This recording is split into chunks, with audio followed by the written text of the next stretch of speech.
हन्ना उदास थी क्योंकि उसके कोई संतान नहीं थी। उसने प्रार्थना की और परमेश्वर ने उसे एक पुत्र शमूएल दिया। वो बहुत धन्यवादी थी, इसलिए उसने शमूएल को परमेश्वर की सेवा के लिए दे दिया।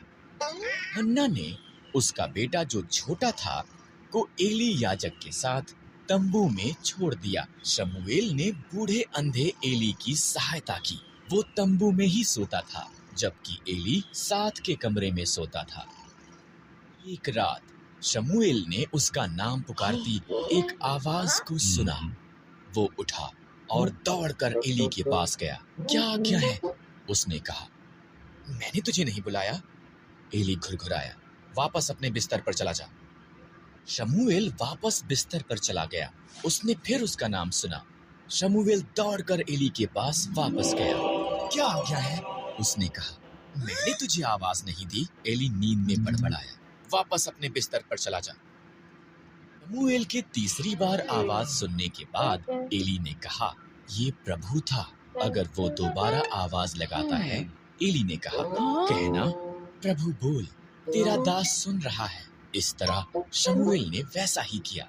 शमूएल, परमेश्वर ने कहा, क्या तू मेरा नबी हो सकता है और वफादारी से मेरे शब्दों को मेरे लोगों तक पहुंचा सकता है? मैं कर सकता हूँ, शमूएल ने कहा, और उसने अपने बूढ़े होने तक भी ये किया। इस्राएल के पहले राजा का नाम शाऊल था।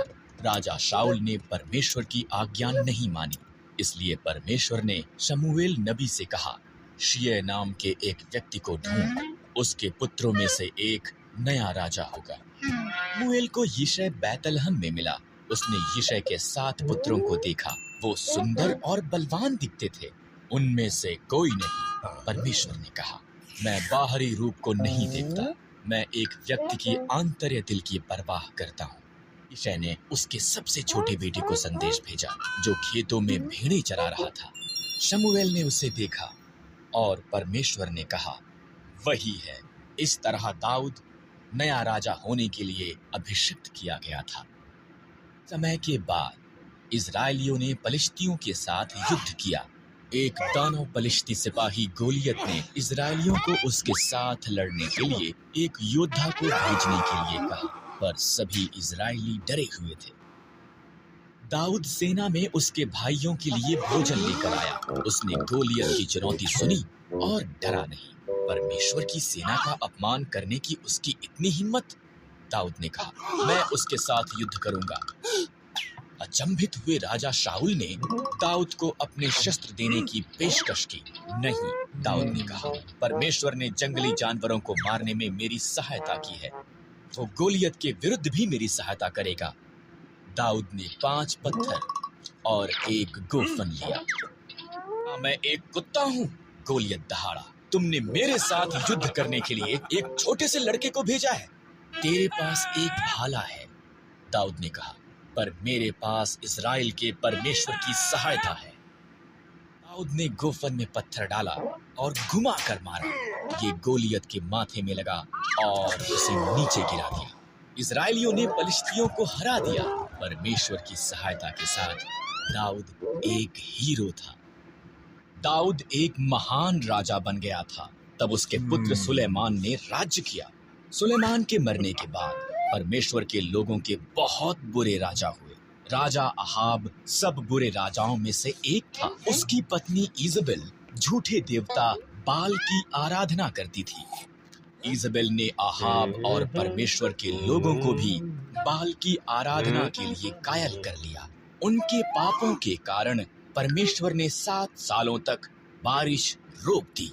तब उसने उसके नबी एलिया को राजा अहाब के पास भेजा। ने परमेश्वर की आज्ञा उल्लंघना की और बाल की आराधना की है। एलिया ने कहा, हर एक को बोल, बाल के नबियों को भी, कि वो मुझसे पहाड़ करमेल पर मिले। मैं प्रमाणित करूंगा कि किसका परमेश्वर सच्चा है। कोई पहाड़ पर एकत्र हुआ। तब एलिय्याह ने लोगों से कहा, अपने मन में ठान लो, अगर प्रभु परमेश्वर है उसके पीछे चलो। फिर भी अगर बाल आज स्वयं को प्रमाणित करता है तो उसके पीछे चलो। बाल के नबी और मैं एक बछड़े को मारेंगे, इसे वेदी पर रखेंगे और प्रार्थना करेंगे। तब जो परमेश्वर बछड़े को जलाने के लिए आग भेजेगा वही सच्चा परमेश्वर है। बाल के नबी पहले गए। उन्होंने पूरी सुबह बाल की प्रार्थना की। कोई आग नहीं आई। शायद बाल सो रहा है। एलिय्याह हंसा। जोर से आवाज लगाओ। इसलिए बाल के नबियों ने दोपहर तक चिल्ला चिल्ला कर प्रार्थना की, फिर भी कुछ नहीं हुआ।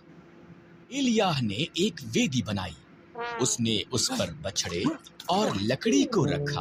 उसने इसके इर्द गिर्द एक गड्ढा खुदवाया। तब उसने इस पर तब तक पानी डलवाया जब तक गड्ढा भर नहीं गया। एलिय्याह ने प्रार्थना की। तुरंत आकाश से आग गिरी। इसने बछड़े, लकड़ी, पत्थरों और पानी को जला दिया। लोगों ने दंडवत किया और पुकारा, प्रभु परमेश्वर